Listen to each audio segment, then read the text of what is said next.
Today's story is about a guy who thought 10 months in meant he had something solid. No drama, no games, just a normal relationship heading somewhere real. His girlfriend told him she was going out with friends on Saturday. He said cool, had his own plans, didn't give it a second thought. Then he saw one Instagram story, one photo. And when he brought it up the next day, calm, no accusations, just a direct question, she said something back that answered everything. Not about what she did, about why she did it. Sit down for this one. My girlfriend said she was out with college friends. I found the Instagram story. What she admitted when I pushed made the decision easy. Nate, 29. I want to start somewhere most of these stories don't, which is by saying that me and Claire were actually good. Not kind of good, not fine if you squint good. Genuinely solid, or at least that's what I had built my understanding of the whole relationship on. I need to put that up front because the story is harder to make sense of without it. When something ends with a blow-up, the noise tells you why. When things go quiet and just sort of dissolve, you have to sit down and actually think. Claire was 27 when all this happened. I was 29. We'd been together about 10 months total. Met through a mutual friend the previous summer. One of those cookout situations where you don't expect to meet anyone worth remembering. And then you end up talking in someone's backyard until it's dark and most of the party has moved inside. She was sharp, dry humor, the kind that takes you a full beat to catch, which I liked because it meant she wasn't performing it. She kept her own schedule, had her own friendships and a life that existed before me, didn't require constant attention or reassurance. There's a difference between someone who's actually independent and someone who's just distant. Claire was the first one. Present when we were together, fully. She just didn't need to be together every waking hour, which honestly was a feature for me, not a bug. The first few months were easy. I don't mean nothing bad has happened yet, easy. I mean genuinely smooth, the kind of rhythm you don't have to work at. By month 5 or 6, I was meeting her people. She'd been introduced to my family over dinner, and we'd stopped doing the thing where you avoid defining anything because it's too early. It just was what it was, and what it was felt real. I remember a weekend in early fall where we drove a couple hours up north to visit a state park she'd been wanting to see since before we met. I don't love hiking, I'll be straight about that. But she wasn't asking for overnight camping, just trails and some fresh air, so I went. We walked for a few hours, grabbed sandwiches from this small place near the trailhead, sat at a picnic table while it was slightly too cold to be comfortable, and neither of us suggested leaving. Drove back that evening and talked the whole way about nothing in particular. Something about a TV show she was watching. Something about a work situation I was dealing with. Some dumb bit we ended up repeating between ourselves for weeks after. I remember sitting in the car on the way back thinking, quietly, something like, yeah, I could do this for a long time. Not a big moment. Not a revelation. Just a guy in a car noticing that he was genuinely happy with who was sitting next to him. By fall, the future was coming up in small, practical ways. She'd mentioned her lease was up in the spring. I'd mentioned mine wasn't far off. We'd let those two facts sit next to each other and neither of us would change the subject. She made a comment once. We were walking somewhere near downtown, can't remember exactly where. Something like, we should actually look at that complex. They have decent square footage for the price. I said, yeah, probably.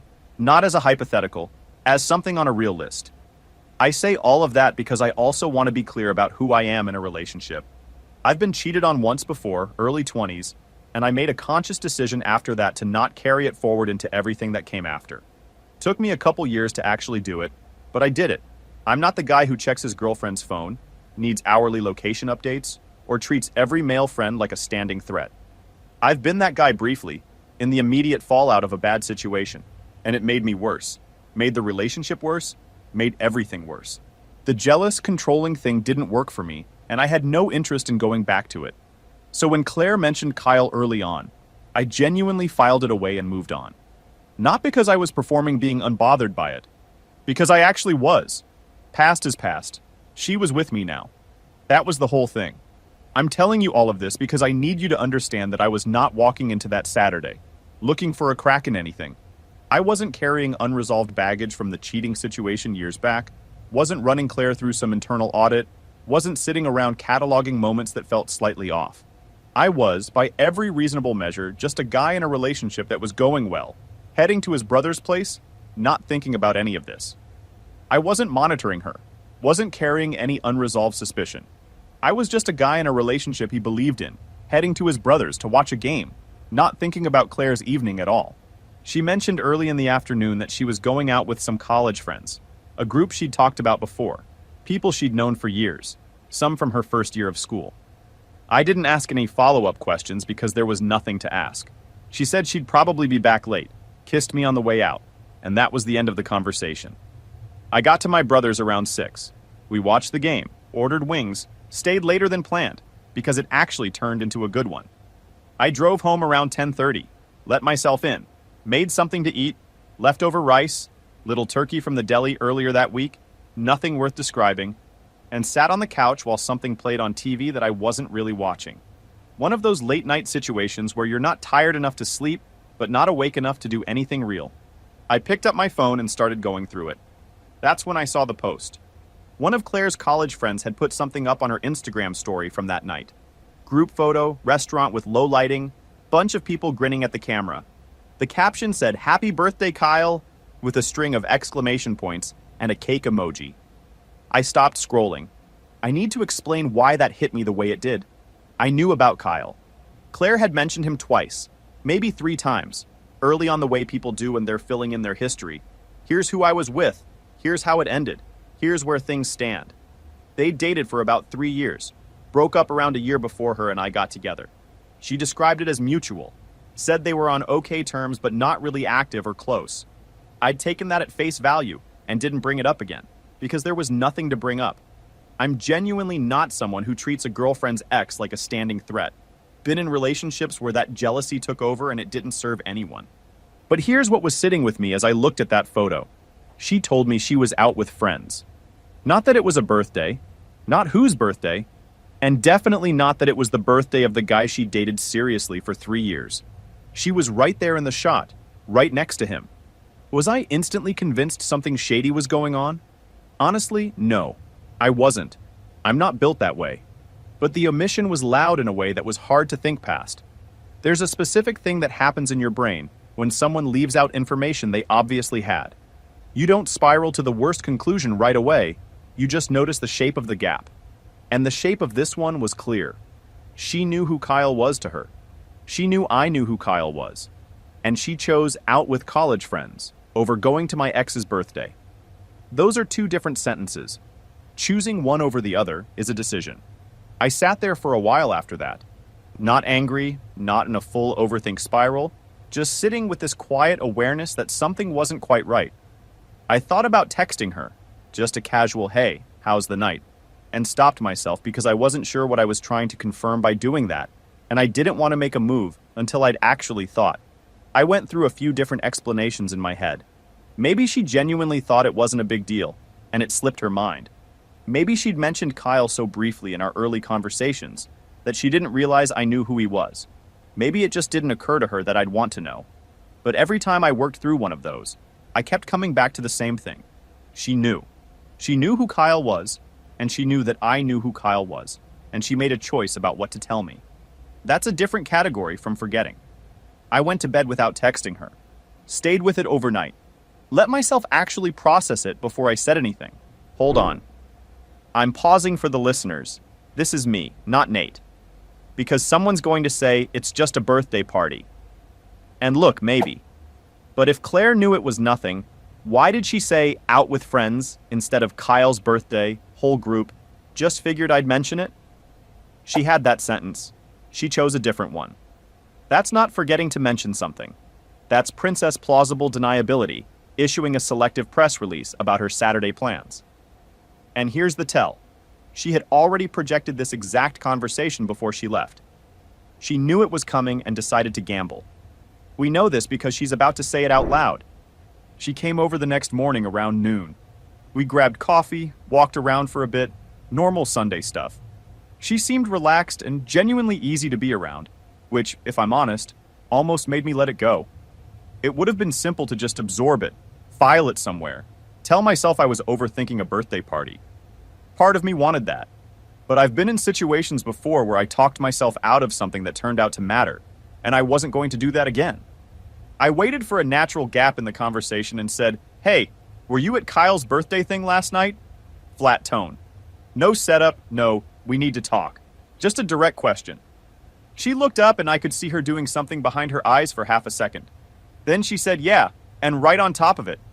It wasn't a big deal. It was a whole group thing. I didn't think it mattered. I said I wish she'd mentioned it beforehand. That was the complete scope of my ask. Not, "Why were you there?" Not, "Are you still into him?"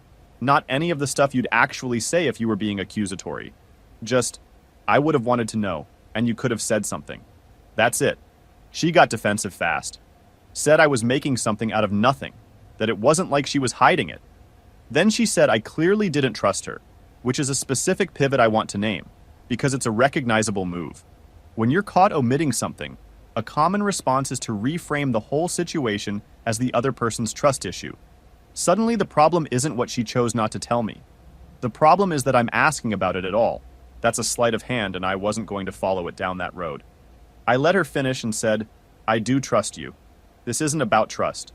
You made a choice not to mention this to me, and I want to understand why." She went quiet for a second. Then, and this is the part that I kept replaying, she said, "This is exactly what I was worried about." I let that sit. Then, keeping it completely even, I said, "If you were already worried about my reaction, that means you knew this was something I'd want to know." She didn't answer that. She just looked slightly past me. The conversation didn't escalate. No yelling, no ultimatums, no dramatic anything. It just ran out of road without actually going anywhere, and she left a couple hours after that. The rest of Sunday felt heavy in a way that was different from the aftermath of a regular fight. More like we'd had a conversation that revealed something, and we were both going through the rest of the day knowing it had been revealed, and neither of us was quite ready to look directly at what it meant. Wait! This is exactly what I was worried about. Everyone stop. An innocent person caught in a genuine oversight says, "My bad, I should have mentioned it." She said I already ran this scenario in my head before I left the house and decided to skip it anyway. She thought about telling him. She weighed his reaction. She decided her Saturday night comfort was worth more than his right to basic information. That's not a slip. That's a deliberate call delivered with zero guilt, and now annoyed it's being reviewed. This isn't a communication gap. It's an operating procedure. She's the editor. He's the audience. Nate's starting to understand what that means. The next few days looked normal from the outside and felt wrong from the inside. We texted like usual. Grabbed dinner midweek at the Thai place we'd been going to for months. I got the same thing I always got. She tried something new. We talked about it for 5 minutes, and it was fine. All of it was fine, and neither of us mentioned the conversation from Sunday. Watched something at her apartment on Thursday. She fell asleep on the couch halfway through, and I sat there in her living room with the credits rolling thinking about what I was actually dealing with. Turned the TV off, grabbed my jacket, and let myself out without waking her up. Texted her that I'd taken off. She texted back a sleepy, "Okay, see you soon." Normal stuff. All of it perfectly normal. Surface level intact. But there was a background frequency that hadn't been there before. This low, persistent hum of something off. And both of us obviously felt it, and neither of us was addressing it directly. She didn't bring up the conversation. I didn't push because I was still trying to get whatever was bothering me into one precise sentence before I opened the topic again. There was one moment that Wednesday, and this goes nowhere, but it stuck with me as one of those details that just sort of captures the week. My brother texted me in the afternoon, completely unprompted, a photo of some ridiculous bumper sticker he'd seen in a parking lot. Didn't say anything, just the photo. I laughed for the first time in 4 days. Then I put my phone down and went back to the thing I'd been trying to put into words. By Wednesday, I had it. It wasn't Kyle. I had no concerns about him as a person, no evidence of anything, no basis to build a case on. What was sitting heavy in my chest was something more specific. The feeling that she had made an editorial decision about what I was allowed to know. That she had looked at the situation, looked at me, and decided that managing my reaction was a cleaner path than being straight with me. That I was a variable to be managed, not a person to be trusted with information. That's a precise thing. And once you have a name for it, you start looking backward through your memory with fresh eyes. Times she'd been a little vague about her plans, until the window for it to matter had closed. Topics that moved on faster than they needed to. Moments where the explanation I got felt like it had already been trimmed before it reached me. Nothing I could have pointed to before and called a lie. But now it all had the same shape. The same calculation being made over and over about what I could handle. I thought about whether I was being unfair. Genuinely ran that question. Because I know myself well enough to know that I can sometimes talk myself into seeing patterns that aren't fully there, especially when I'm already unsettled about something. So I tried to poke holes in my own red, tried to construct the most generous version of her POV. And the most generous version I could land on was, she genuinely thought I'd overreact. She didn't want to deal with the drama. She made a judgment call that was wrong in retrospect. That's the kindest frame I could put on it. But even that version still requires believing that she thought hiding it was better than just having the conversation. And I wasn't okay with that either. I want to be straight about who I am here. I'm not a controlling person. Never have been. I don't need to pre-approve Claire's friends, her schedule, her history. But there's a meaningful difference between trusting someone and being managed by someone. Those two things feel different. One of them is a relationship. The other one is a version of a relationship with an editorial process you don't know about. That Friday, we got dinner at the Thai place. One of those meals where both people are performing normalcy with slightly too much effort, laughed at things, talked about things that didn't matter, kept the engine running. Then she asked how work was going, and I told her. I'd had a decent week, landed a small win on a project I'd been grinding on for a while. She said, "That's great," and went back to her food. In a normal week, she would have asked a follow-up. Not because she was obligated to, just because that's what she did. She was genuinely curious about my work. Always had been. That one missing follow-up question said more than I could have explained to someone from the outside. She was present, but not quite there. I was present, but not quite there. We split the check without discussing it, and she drove herself home. The weekend after was quiet in a specific way I didn't have a word for. We saw each other both days, but something was slightly misaligned the entire time, like two instruments playing the same song in slightly different keys. Conversations that used to have a natural back and forth now kind of dropped in the middle. There was a moment Saturday afternoon where she laughed at something on TV, and it felt so completely normal that I almost convinced myself I'd built the whole thing up in my head. Then the show ended, and neither of us said anything, and the weight came back. Cracks in a wall don't mean the house is down. They just mean you know what's inside the wall now. We had a brief non-conversation near the end of that week where she said she hoped we could get past it, that she really hadn't thought it would land the way it did. I said sure, yeah, probably. And I meant it in the moment. I genuinely wanted to move forward. But I kept noticing that every exchange we had on the subject ended with her trying to smooth the surface down and move on, not actually engaging with what was underneath. And you can't patch something you won't look at directly. Pause. What she's running is called the clock-out strategy. No acknowledgement, no actual apology. Just stay close enough to the normal routine until the awkwardness fades and the thing gets quietly buried. It works on guys who find friction more exhausting than resolution, who'd rather absorb something than deal with it. Nate is not that type. He's the quiet thinking kind. Processes slowly, doesn't react emotionally. And here's what nobody tells you about guys like that. When they finally arrive at a conclusion, it's not a reaction, it's a verdict. Claire is about to find that out in a very calm room. We had the real conversation the following Saturday. I'd spent the better part of 2 weeks sitting with everything, longer than I probably needed to, honestly, but I wanted to be sure I wasn't just reacting. Wanted to know that when I sat down with her, I was saying something I'd actually thought through and not just something I felt in the moment. I asked her to come over. We sat down in the living room, no TV on, no phones out. I told her straight up, what was bothering me wasn't the party, wasn't Kyle, wasn't any of the surface stuff. It was the decision she made about what to tell me. And I'd been thinking about why she'd made that call, and I kept arriving at the same answer every time. I wanted to hear it from her before I trusted my own read. She was quiet for a few seconds. Then she said it. She didn't tell me because she knew how I'd react.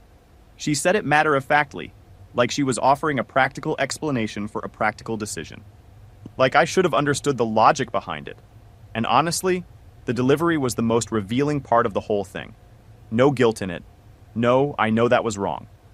Just, here's the calculation I made, and it made sense to me. Because what she was actually saying, stripped of the packaging, was, I looked at this situation, I looked at you, and I determined it was more efficient to go around you than to trust you with the information. I assessed your reaction in advance, judged it not worth the trouble, and made a quiet, unilateral call about what you were allowed to know about your own girlfriend's life. Not because something bad happened, just because having the straight conversation would have required dealing with your feelings for 10 minutes, and I decided that wasn't worth it. And we'd been talking about moving in together. I want to let that sit for a second before I continue, because it matters. At the point where Claire was pre-deciding that she wouldn't tell me things, because she'd already judged my reactions, we were mid-discussion about sharing a lease. I had been operating in good faith on information that had already been filtered. The version of the relationship I thought I was in, it had a whole layer I didn't know about. I didn't unload all of that. Didn't need to. I just sat with it for a moment, and then said, calmly, that I didn't want to be with someone who felt like she needed to pre-screen what I could handle. That I'd rather have the uncomfortable 5-minute conversation up front than be managed from a distance.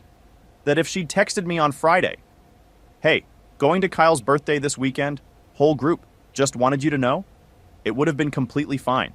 A non-issue. The thing that made it an issue was the decision not to say it. That specific decision. She didn't fight it. I think she could tell by that point that I wasn't going to be reasoned out of this, and to her credit, she didn't try to manufacture a counter-argument just for the sake of winning the room. We just sat there together in that particular quiet that happens when two people have both arrived at the same conclusion by different routes and are acknowledging it for the first time. She left about an hour later. We hugged at the door, which was the right and also completely surreal thing to do, and then I was alone in my apartment. Real quick. I didn't tell you because I knew how you'd react. Understand what that sentence actually is. Not an apology, not an explanation, it's an operational disclosure.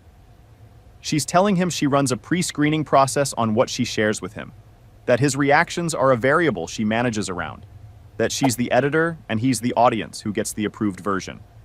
And she said it like it was logical, like obviously. That's not a communication style mismatch. That's a fundamentally different understanding of what honesty in a relationship means. You can't workshop your way out of that. You just decide what to do with it. Nate decided. Final update. It's been a few weeks. I've had enough time and enough quiet to sit with the whole thing properly, and I want to be honest with anyone reading this.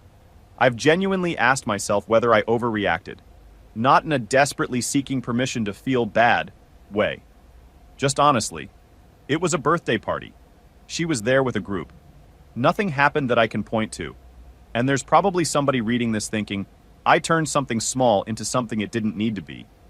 But here's where I land every single time I work through it. She didn't tell me because she knew how I'd react. That sentence has a whole infrastructure under it. It means she thought about telling me and made a deliberate choice not to. It means she'd already projected my reaction, decided it wasn't worth dealing with, and went with the edited version. It means that somewhere in those 10 months, including the months where we were casually talking about sharing an apartment, she had been running that same calculation on a regular basis, deciding what I could and couldn't handle, deciding what version of her life I received.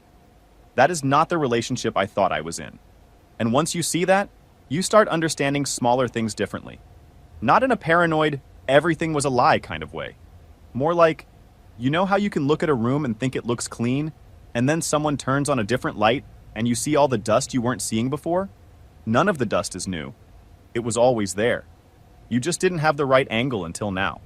I went back through memories that had felt slightly off in the moment and understood them differently. Not dramatically, just more accurately. That's its own kind of uncomfortable, but it's also useful. I'd rather see the room clearly than keep fumbling around in a light that flatters the wrong things. I want to be fair to her because she deserves that. She's not a bad person. I genuinely don't think that. I think she made a very human calculation. Take the path of least resistance, avoid the uncomfortable conversation, only deal with fallout if it ever actually surfaces. That is a rational short-term choice. A lot of people make it, but I don't want to be with someone who makes it toward me as a pattern. I want to be with someone who trusts me enough to just say the thing, even when the thing is mildly uncomfortable. Hey, my ex's birthday is this weekend and I'm going with a group. That's 5 seconds of conversation.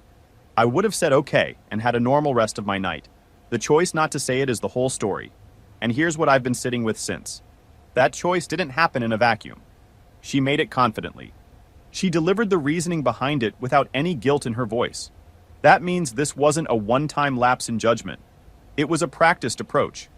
She was comfortable operating that way, which means she'd been operating that way for a while, probably across a lot of small decisions I never even knew were being made.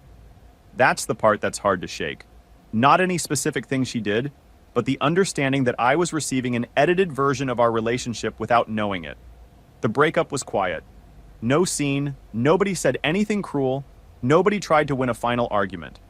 It had more of an acknowledgement feel than a fight feel, like two people who both understood what had come to light and were done pretending the foundation was fine.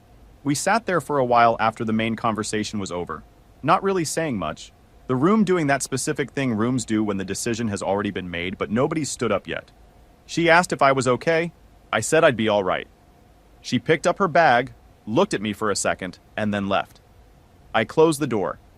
I stood in my kitchen for a while doing nothing in particular, and then I texted my brother about the weekend. Actually, his game got pushed to Sunday, not Saturday. I keep writing Saturday out of habit. Whatever, that's not the point. The point is, I'm moving forward. The short-term part stings. I'm not going to pretend otherwise. 10 months is real time with a real person you genuinely liked, and that doesn't just evaporate because the ending was quiet instead of loud. I've had louder endings that hurt less because at least they were clean. This one requires a little more processing because it was good until it wasn't, and the moment it stopped being good was the moment I found out something true instead of something dramatic. Which is its own weird thing to carry, but I'm carrying it fine. And it was something, at least from my end. But ending something when you understand why you're doing it is different from ending something when you're just in pain and reacting. There's no second-guessing clarity. You just absorb the short term and keep going. The thing I'll say that I haven't said yet is this: the moving in conversation. We'd been having early versions of it for months, which means there was a stretch of time where I was putting actual weight behind this relationship, letting myself build towards something I believed in. And she was simultaneously running an editorial process on the information I received about her own life. I sat in my kitchen the night she left and thought about that for a long time. I don't know what to do with that piece. Probably nothing. There's no action to take and no conclusion that makes it easier. Some threads just don't tie up clean. Real life's got more loose ends than people like to admit, and this is one of them. I'm all right. Routine is back. Sleeping fine. Not spending my nights rereading old messages looking for patterns I missed. I asked myself whether I overreacted. I looked at the actual evidence. The answer was no. I trusted my gut when it told me something was off. I gave it enough time to be sure I wasn't just being reactive. I let the conversation run until I got a real answer, and then I acted on that answer. That's the whole thing. Not dramatic, not loud, not some big production. Just a guy who noticed something, asked about it, got an honest answer for once, and made a decision with it. I don't know what else you do. If someone tells you how they operate, you either accept that operating system or you don't. I didn't, and I'd make the same call again. Look, Nate didn't make a big move here. No scorched earth, no revenge play, no calling Kyle, none of that. He asked a calm question, got a half answer, sat with it, pushed once more, and when the real answer came out, he didn't argue, didn't beg, just made a quiet decision and walked away with his dignity intact. Sometimes that's the whole move. Not because it's soft, but because it's clear. She told him she hid it because she knew how he'd react. He reacted by not negotiating with that. That's self-respect without a receipt. Drop your thoughts below. Would you have stayed or called it? And hit subscribe if you haven't already. New one every day.